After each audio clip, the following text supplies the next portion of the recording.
हम एक major issue के बारे में डिस्कशन करेंगे जो कि है क्लाइमेट चेंज।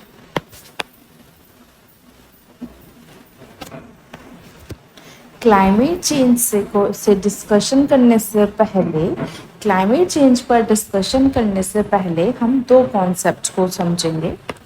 हमें दो कॉन्सेप्ट अंडरस्टैंड करने होंगे, पहले वेदर, दूसरा क्लाइमेट। क्लाइमेट की हम नासा की डेफिनेशन को भी अंडरस्टैंड करेंगे। ठीक है, नासा ने आखिर क्लाइमेट को क्लाइमेट की क्या डेफिनेशन दी है, क्या बोला है, और एक वेदर की बात है। वेदर और क्लाइमेट में हम जनरली कंफ्यूज रहते हैं कि वेदर क्या होता है और क्लाइमेट क्या होता है। वेदर को अगर हम देखें तो हम पाएंगे वेदर हमारा डे टू डे का क्लाइमेट होता है।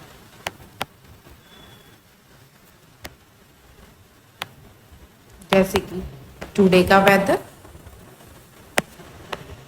टुडे का क्लाइमेट वेदर कहलाया जाएगा, टुमारो का क्लाइमेट वेदर कहलाया जाएगा। ठीक है, एंड यस्टरडे का वेदर कहलाया जाएगा climate.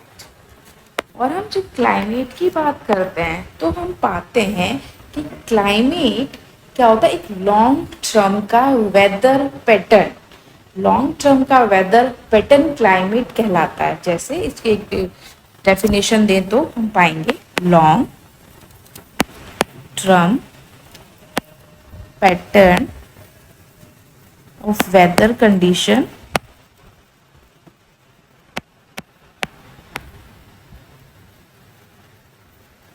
in a specific area।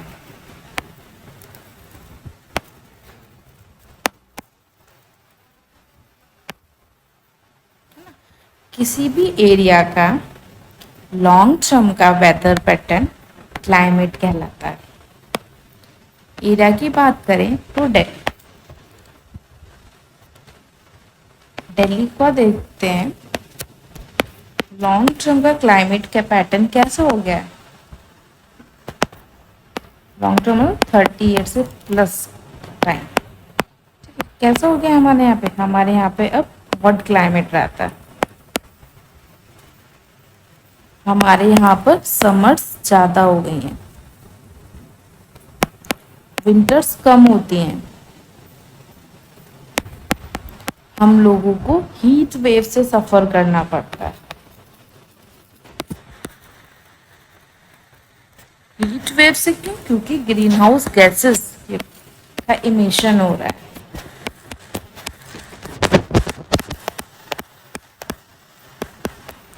Green house gases क्या होती हैं? वो हार्मफुल गैसेस होती हैं जिससे हमारे अर्थ का टेम्परेचर इंक्रीज हो रहा है, जिससे हमारे टेम्परेचर इंक्रीज हो रहा है, ग्लेशियर भी मेल्ट हो रहे हैं।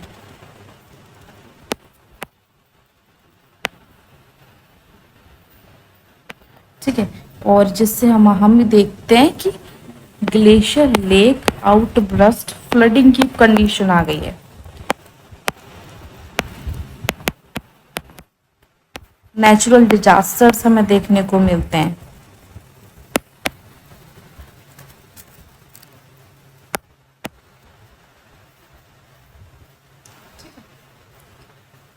इससे और क्या क्या हो रहा है और ये हो क्यों रहा है, इसका कॉजेस क्या है? इन सब चीज़ों के कॉजेस हैं एंथ्रोपोजेनिक एक्टिविटीज।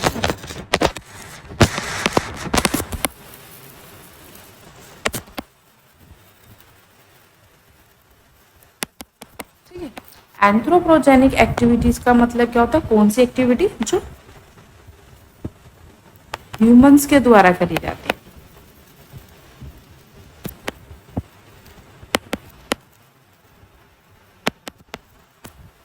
जैसे कि मेजर कॉजेस क्या करता है ह्यूमन? मेजर क्या कर रहा है आजकल?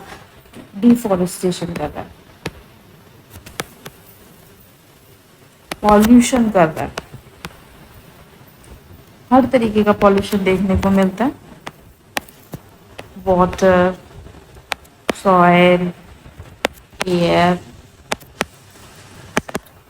और हम क्या चाह और अब हम किसके बारे में डिस्कस करेंगे?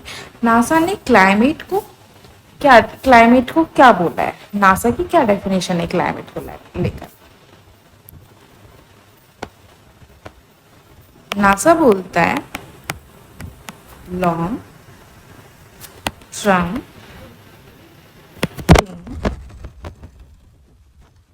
in the average weather pattern that have come to define Earth, local, regional and global climate.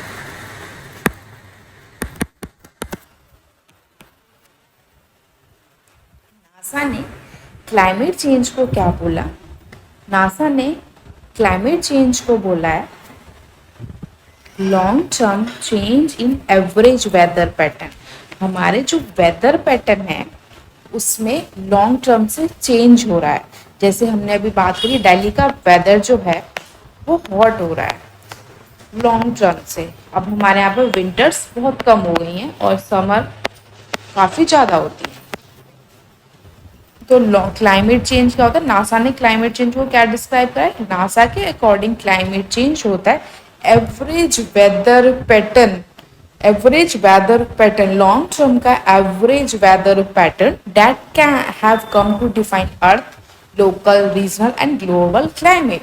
और हम इसे किसी भी लोकल एरिया का, रीजनल एरिया का और ग्लोबल क्लाइमेट डिफाइन कर सकते हैं। तो नासा बोलता है long term change in the average weather pattern that have come to define earth, local, regional and global climate. Long term का चेंज, ठीक है। और जब हम यूएनएफसीसी की बात करते हैं, यूएनएफसीसी की जब बात करते हैं तो इसको हम क्या बोलते हैं? यूएनएफसीसी को की फुल फॉर्म क्या होती है? इसको बोलेंगे यूनाइटेड नेशन फ्रेमवर्क कन्वेंशन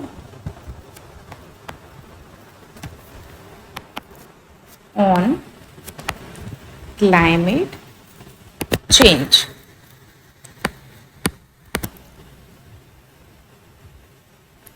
ये हमारी इसकी फुल फॉर्म होती है। ये एक ऐसा ऑर्गेनाइजेशन है जो 1992 में इस्टेब्लिश किया गया। इसका क्यों इस्टेब्लिश किया गया? ये इस्टेब्लिश इसलिए किया गया कि ये प्रिवेंटिंग डेंजरस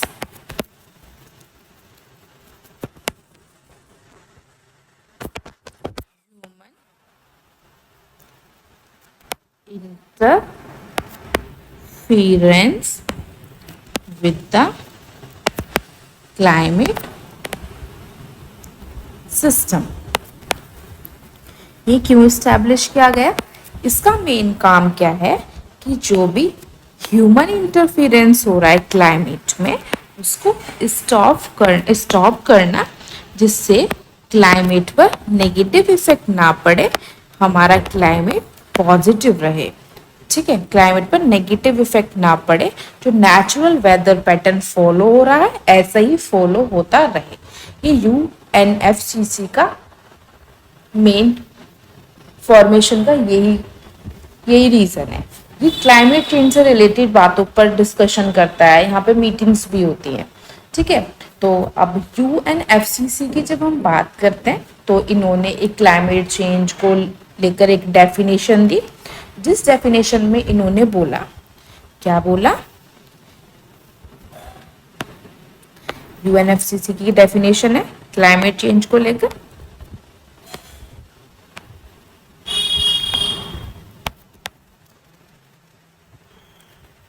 उन्होंने क्या बोलता है? यूएनएफसीसी क्या बोलता है? वो बोलता है a change in the climate that that attributes to human activities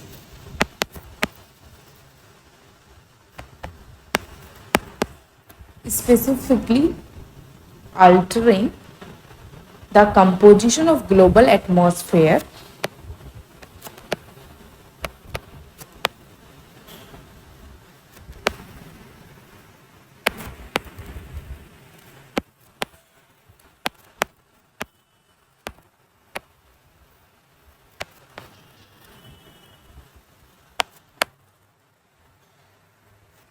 which is in addition to natural climate variability.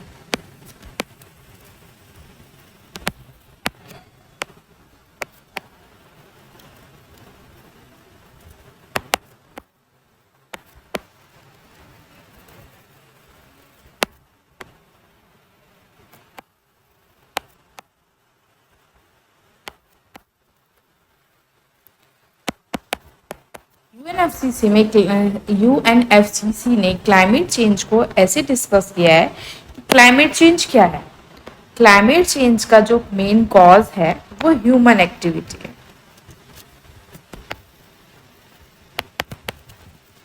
जिसके कारण हमारा जो क्लाइमेट है वो अल्टरिंग हो रहा है, मतलब कि वो चेंज हो रहा है, ठीक है। हमारा क्लाइमेट चेंज हो रहा है, जो कि नेचुरल पैटर्न था उसमें वेरिएबिलिटी आ गई है।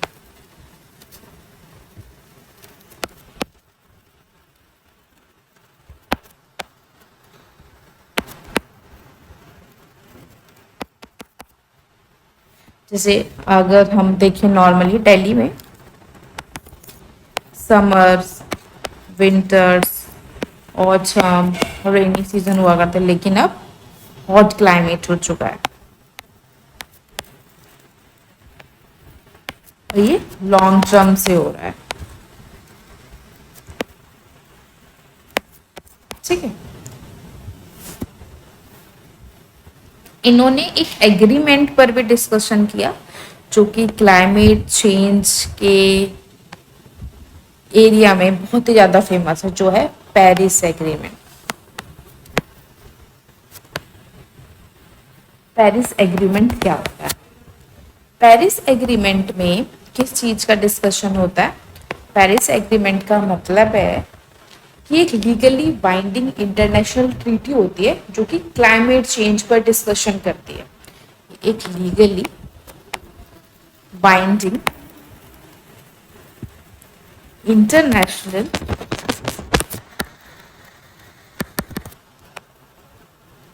ट्रीटी होती है जो कि डिस्कशन करती है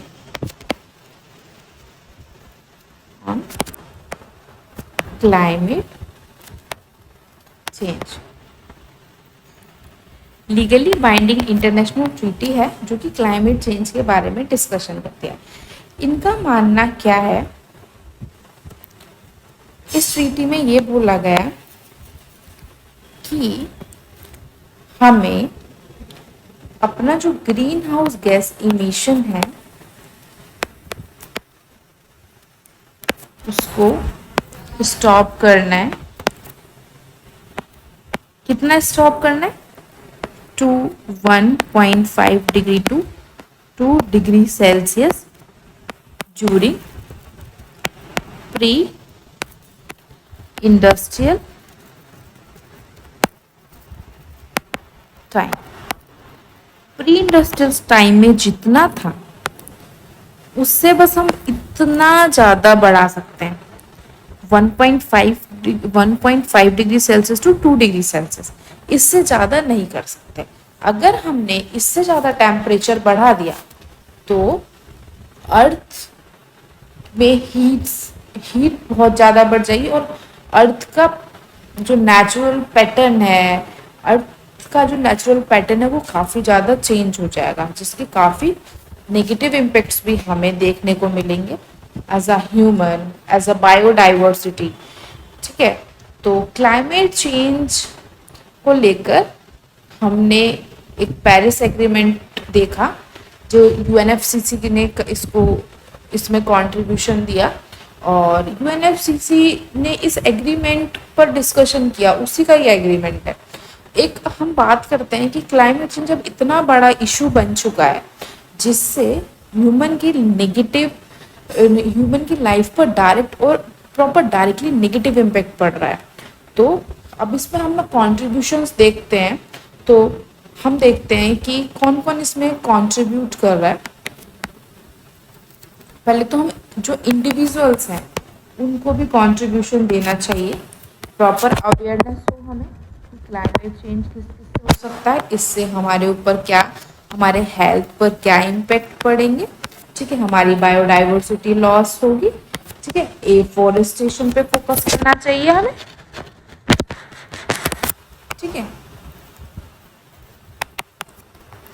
ठीक है, बायोडाइवर्सिटी प्रिजर्वेशन, बायोडाइवर्सिटी पर ध्यान देना चाहिए, उनकी सेफ्टी भी इम्पोर्टेंट है क्योंकि सारी चीज़ों से हमारी एनवायरनमेंट बैलेंस होता है, हमारा क्लाइमेट जो है उस पर हर चीज़ का इफेक्ट पड़ता है जो भी नेगेटिवली इम्पेक्ट कर रहा है। जब हम देखते हैं इसमें कंट्रीब्यूशन किस किस का है, जैसे हम इसमें पाते हैं सिटीजन्स भी कंट्रीब्यूट करें, इंडिविजुअल सिटीजन्स, ठीक है, साइंटिस्ट भी कर रहे हैं काफ़ी ज़्यादा, जो क्लाइमेट चेंज भी साइंटिस्ट ने इसको इसको एक टर्म दी और इन्होंने इसकी नासा हम देखते हैं उन्होंने डेफिनेशन दी है, उसमें बहुत सारे साइंटिस्ट इन्वॉल्व होते हैं, जर्नलिस्ट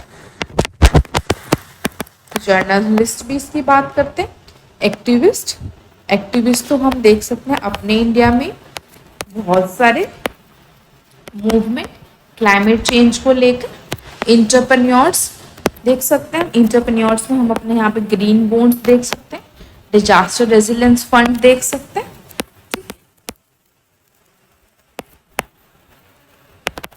और स्कूल कॉलेजेस यूनिवर्सिटीज़ में भी क्लाइमेट चेंज को लेकर डिस्कशन होता है, डिबेट्स हो रही हैं क्योंकि एक मेजर इशू बन चुका है, ठीक है। और क्लाइमेट चेंज पर जब हम की हिस्ट्री देखते हैं तो हमारा इस पर ध्यान कब गया, जब हमारी जो डेवलपिंग नेशंस हैं, जो डेवलप्ड नेशन है, क्लाइमेट चेंज पर हमारा ध्यान कब गया है, जब जो डेवलप्ड नेशन है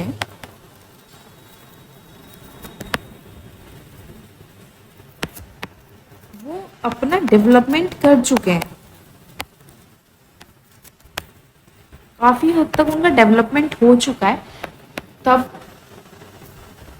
जो है हम लोग डेवलपमेंट करने के बाद इंटरनेशनली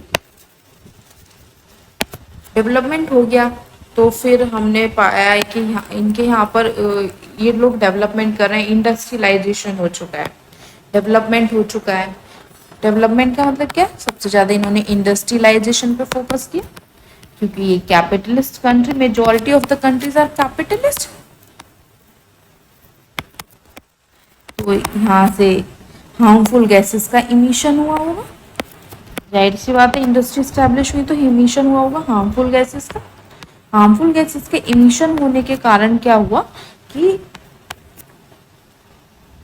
इस इशू पर डिस्कशन किया गया, इन्होंने ये पाया हुआ कि क्लाइमेट बढ़ रहा है, क्लाइमेट जो हमारा टेम्परेचर है वो अर्थ का बढ़ रहा है, ठीक है,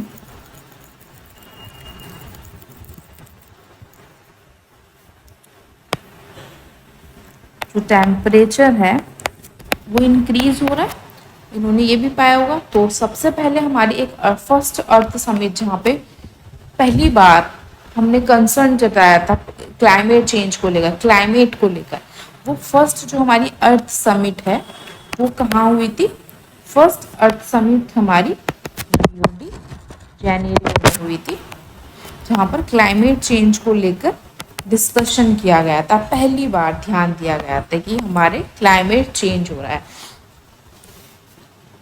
ठीक है, कि क्लाइमेट चेंज हो रहा है। अब क्या हो रहा है कि जो डेवलप नेशन है वो तो अपना डेवलपमेंट कर चुके है ना, वो कैपिटलिस्ट हैं, वो रिच कंट्रीज हैं, ठीक है, लेकिन अब वो प्रेशराइज करती हैं, ठीक है, डेवलपिंग कंट्रीज को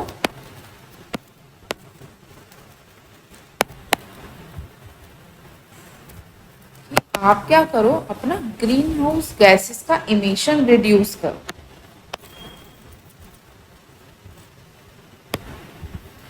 तो ग्रीन हाउस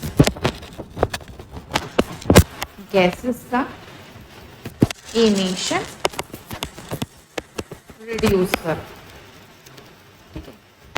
ये प्रेशराइज किया जाता है डेवलप्ड नेशन के द्वारा। आप ग्रीन हाउस गैसेस का इमिशन रिड्यूस नहीं करोगे तो climate change, adverse climate change होगा।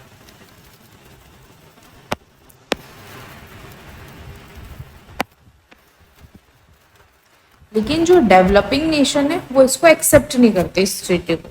वो कहते हैं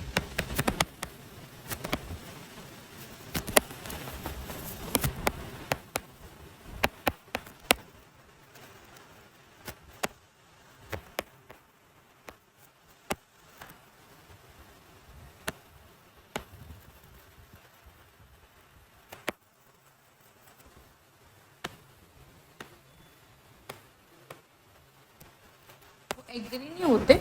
उनका मानना है कि जो डेवलप्ड नेशन है वो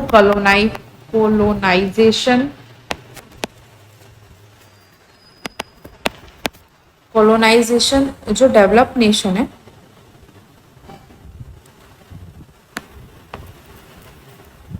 उन्होंने कोलोनाइजेशन में भी काफी बढ़ चढ़कर पार्टिसिपेट किया। और जो डेवलपिंग नेशन है जैसे एशिया अफ्रीका की कंट्रीज जो हैं उन्होंने कोलोनाइजेशन फेस किया डेवलप्ड नेशंस के द्वारा, ठीक है, ठीक है।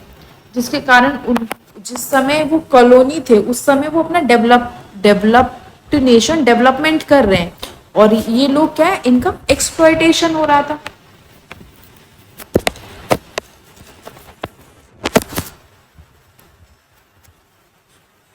इनका एक्सप्लॉयटेशन हो रहा है,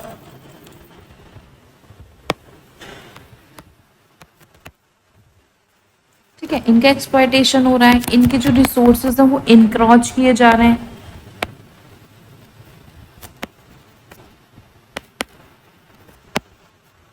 ठीक है। रिसोर्सेज एनक्रॉचमेंट किया जा रहा है और इनके रिसोर्सेज एनक्रॉच किए जा रहे हैं, ठीक है। और जो ये डेवलपिंग नेशंस हैं वो काफ़ी 1947 में 48 में इस समय ये फ्रीडम ले रहे हैं और अभी तो इनका डेवलपमेंट का टाइम है ना, तो वो अपना ग्रीन हाउस गैसेस का इमिशन कैसे रोक सकते हैं, ठीक है। अपना इंडस्ट्रियलाइजेशन का टाइम चल रहा है इनका, इंडस्ट्रियलाइजेशन को स्टॉप नहीं कर सकते, फिर से ये तो डेवलपमेंट नहीं हो पाएगा ना इनका। तो यहाँ पे कॉन्सेप्ट आता है क्योटो प्रोटोकॉल। क्योटो प्रोटोकॉल का मतलब होता है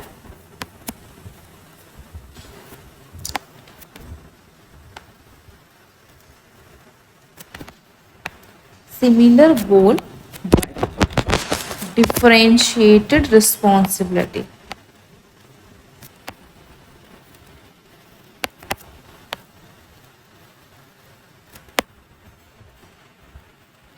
इसका मतलब होता है कि डेवलप और डेवलपिंग नेशन जो है, डेवलप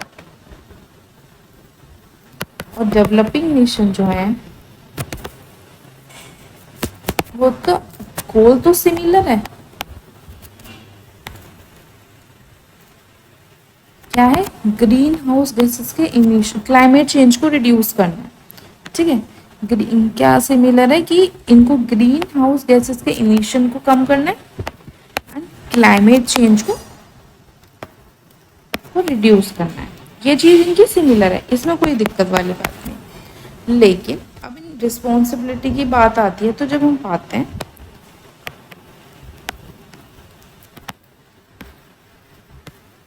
रिस्पॉन्सिबिलिटी में पाते हैं कि जो डेवलपिंग नेशन है वो चाहते हैं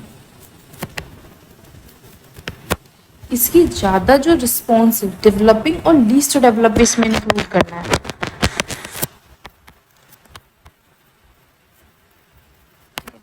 वो ये चाहते हैं कि जो इसकी रिस्पॉन्सिबिलिटी मोर रिस्पॉन्सिबिलिटी जो है ग्रीन हाउस गैसेस के इमिशन की जो रिस्पॉन्सिबिलिटी है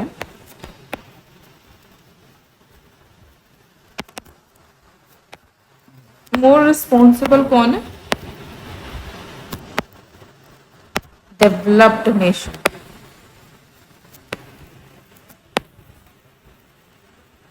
ठीक है, उनको ज़्यादा जिम्मेदारी लेनी चाहिए क्योंकि ये फाइनेंशियली स्ट्रांग भी है।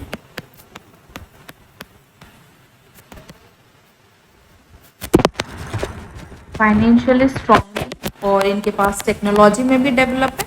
ठीक है, और ये अपना डेवलपमेंट भी कर चुके हैं। तो अब इन्हें क्या करना चाहिए according to developed nation, developing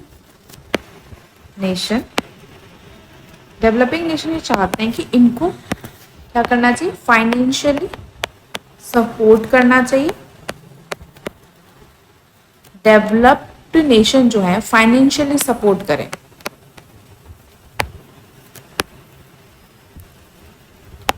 financially support करें डेवलपिंग नेशंस को। ठीक है, क्योंकि अगर ये फाइनेंशियली इन्हें सपोर्ट करेंगे तो ये गोल को अचीव करना इनके लिए इजी रहेगा। ठीक है, क्योंकि इनके पास क्या है? फाइनेंस की भी लैक है ना, लैक ऑफ फाइनेंशियल सपोर्ट है इनके पास, क्योंकि अभी ये डेवलपिंग और least develop nation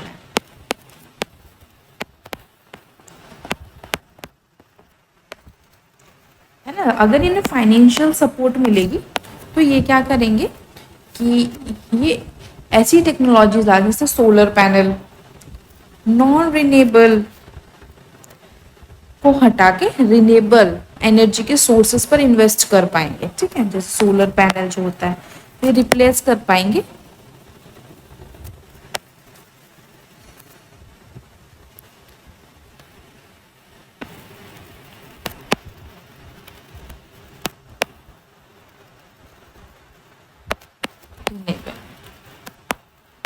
renewable renewable non renewable to renewable में। ठीक है, जैसे सोलर पैनल लगा दिया जाए।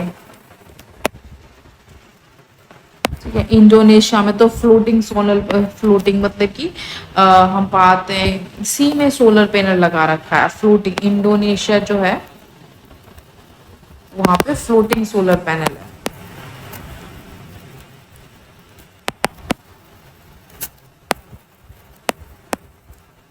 ठीक है, और ठीक है, अब लेकिन इस कॉन्सेप्ट पर अभी डिस्कशन तो चल रहा है कि रिस्पॉन्सिबिलिटी डिफरेंट हो, गोल सिमिलर हो, बट अभी इसको प्रॉपरली इम्प्लीमेंट नहीं किया गया है। ठीक है, अभी प्रॉपर इम्प्लीमेंटेशन में अभी कमी है, लैक ऑफ प्रॉपर इम्प्लीमेंटेशन है ना। ठीक है, क्योंकि जो डेवलप्ड नेशन है वो बोलते हैं कि मीथेन जो है वो भी ग्रीन हाउस गैस है। ठीक है, उससे भी अंत का टेम्परेचर जो है वो इंक्रीज होता है, लेकिन इसमें सबसे बड़ा योगदान जो है वो डेवलपिंग नेशंस का है, क्योंकि वहाँ जो लाइफ स्टॉक है, जो हमारे जानवर हैं, ठीक है, लाइफ स्टॉक जो हैं वो क्या करते हैं? वो मीथेन को रिलीज करते हैं। ठीक है, CH4 रिलीज करते हैं। ठीक है, तो सारी रिस्पॉन्सिबिलिटी इनकी कैसे हो सकती है? ये ऐसे बोलते हैं। ठीक है, अभी अपनी रिस्पॉन्सिबिलिटी लेने के लिए तैयार नहीं। ठीक है, तो एक हमने ओवरऑल डिस्कशन किया क्लाइमेट चेंज के बारे में। अब हम प्रॉपरली सिस्टमैटिकली क्लाइमेट चेंज को पढ़ेंगे। एक ओवरव्यू था, तो अब सिस्टमेटिकली कैसे पढ़ेंगे हम क्लाइमेट चेंज को, जिससे कि हमें क्लाइमेट चेंज पर डिस्कशन करना इंटरेस्टिंग लगे। जैसे हम पढ़ेंगे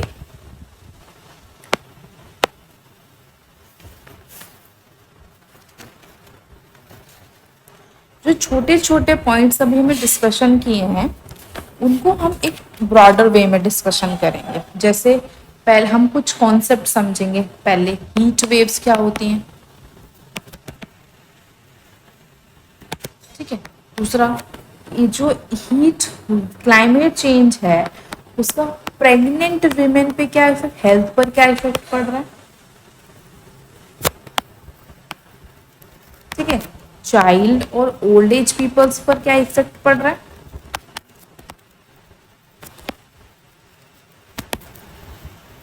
ठीक है। और फॉरेस्ट फायर क्या है, ठीक है। ग्लेशियर लेक आउटब्रस्ट फ्लडिंग क्या होती है,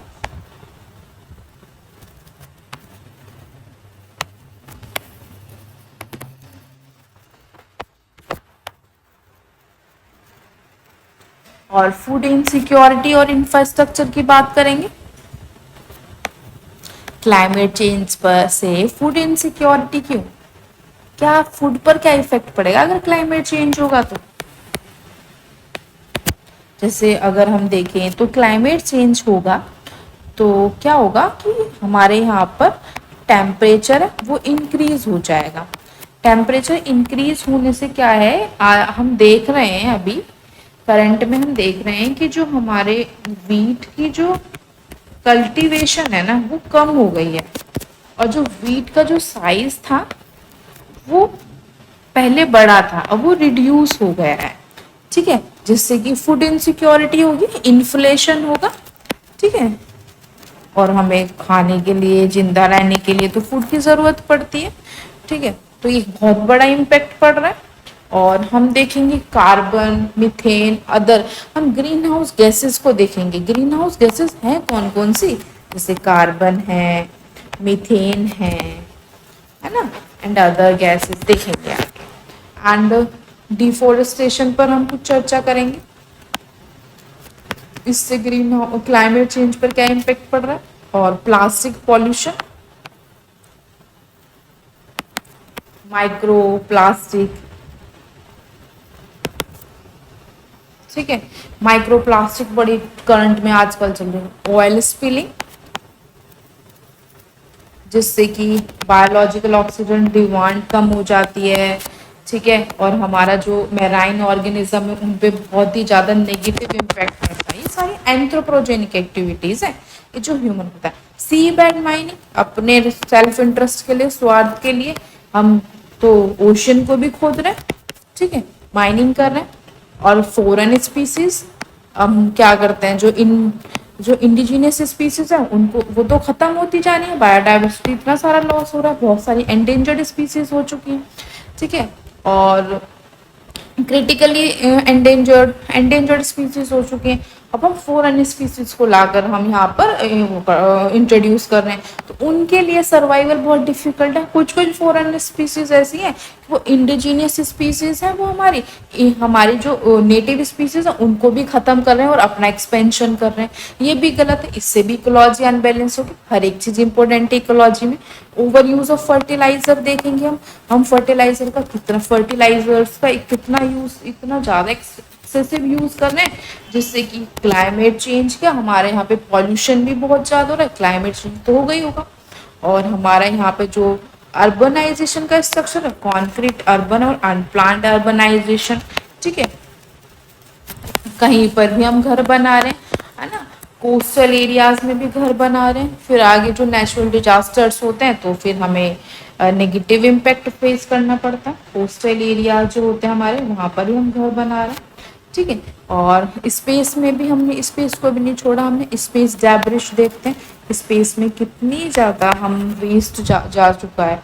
जितने हम लॉन्च करते हैं अपने व्हीकल्स, जितने हम रॉकेट्स वगैरह लॉन्च करते हैं, सब स्पेस में उनका डैब्रिश है। स्पेस भी काला काला हो गया, पॉल्यूटेड हो गया।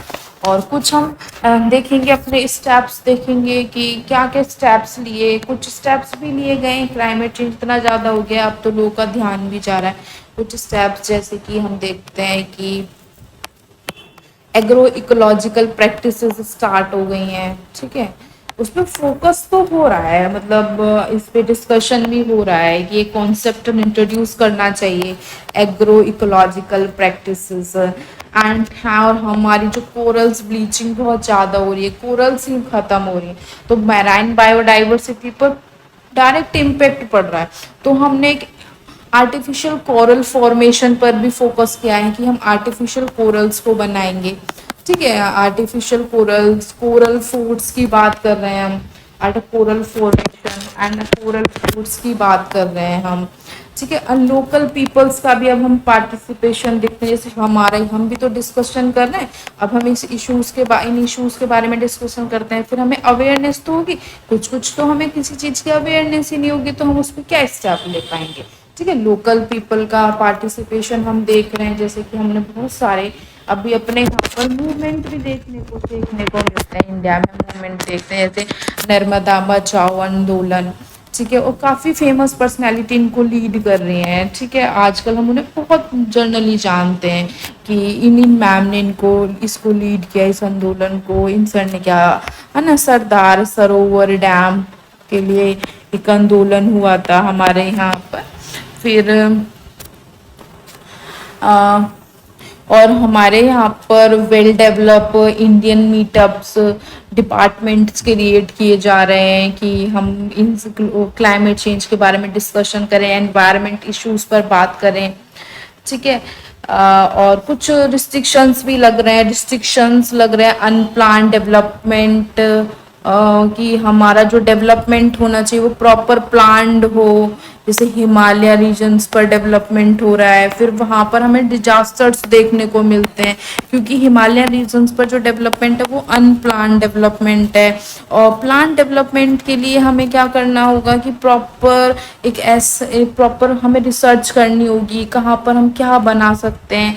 हम कमर्शियलाइजेशन के चक्कर में क्या कर रहे हैं, हमारा जो डेवलपमेंट है अनप्लान्ड है, हमें प्लान डेवलपमेंट करना पड़ेगा। प्लान डेवलपमेंट से क्या होगा कि यहाँ पर लोकल पीपल्स जो हैं वो भी अच्छे से रह पाएंगे, और उन पे भी और हमारे एनवायरनमेंट पे भी नेगेटिव इम्पेक्ट नहीं पड़ेगा, ठीक है। और हम कुछ अपने नेशन में एक बहुत अच्छा स्टेप लिया गया, इंक्रीज कर दी मिलेट कल्टीवेशन, ठीक है। एक हमारा एक पूरा ईयर ही मिलेट पर हमने डेडिकेट कर दिया, ठीक है। मिलेट्स तो हमारे हेल्थ के लिए भी अच्छे होते हैं, ठीक है, हमारे सोइल के लिए भी अच्छे होते हैं, और इसमें वाटर का एक्सेसिव वाटर का यूज नहीं होता, ठीक है।